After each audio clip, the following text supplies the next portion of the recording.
दीवार पर लिखे शब्दों को पढ़ते ही नेहा के हाथ कांपने लगे। पूजा की सांस तेज हो गई। तभी हवेली के अंदर एक बर्फ जैसी ठंडी हवा चली। दिए अपने आप बुझ गए। पूरा कमरा अंधेरे में डूब गया और उसी अंधेरे में धीरे धीरे सीढ़ियों से किसी के उतरने की आवाज आई। ठक ठक ठक। नेहा की आंखें उसी दिशा में टिक गईं और फिर एक सफेद कपड़ों में खड़ी स्त्री परछाई धुएं के बीच से बाहर निकल आई। चेहरा पीला, आंखें गहरी काली, बाल खुले हुए। वह कोई और नहीं, अंजलि थी। पूजा चीख पड़ी, यह वही है, वही आत्मा।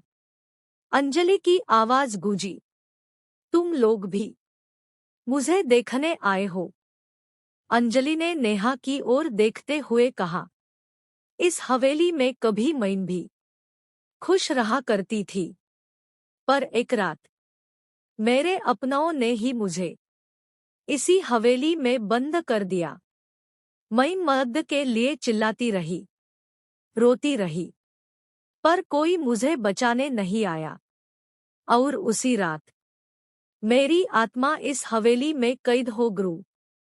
पूजा रोते हुए बोली, तो तुम बदला ले रही हो? अंजलि की आंखें और गहरी काली हो गईं। मैं बदला नहीं लेती, मैं सिर्फ वही करती हूँ जो मेरे साथ किया गया था। अंजलि धीरे धीरे अमन की ओर बढ़ी।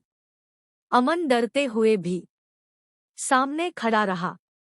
अंजलि बोली, इस हवेली से जाने का नियम सिर्फ एक है। 4 आए हैं तो 3 ही लौटेंगे। पूजा जमीन पर बैठ गई। नेहा चीखने लगी।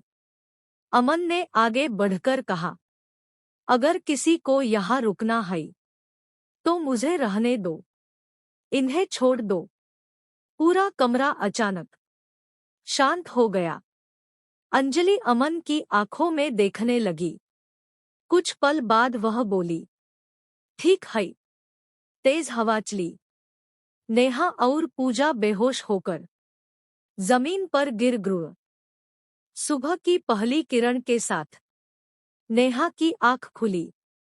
वह हवेली के बाहर थी। पास में पूजा भी पड़ी हुई थी। दोनों जिंदा थी। नेहा चिल्लाई, अमन, अमन कहाँ है? लेकिन अमन कहीं नहीं था।